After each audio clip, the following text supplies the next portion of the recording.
लड़की का चक्कर बाबु भैया, लड़की का चक्कर।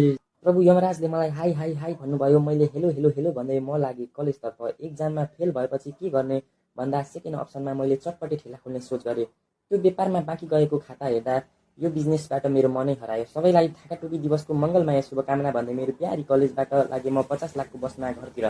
त्यस पश्चात म र भान्जो हाम्रो बसन्तीमा चढी अफरोडिङ गर्दै पुग्यौँ पैसा कमाउन। पैसा कमाउन एकदम गाह्रो रहेछ साथीहरू। अनि काम सकेर खेतको पल्लोपट्टि हामी गौरिया खोलामा दुःख बगाउन गएको काम भएन।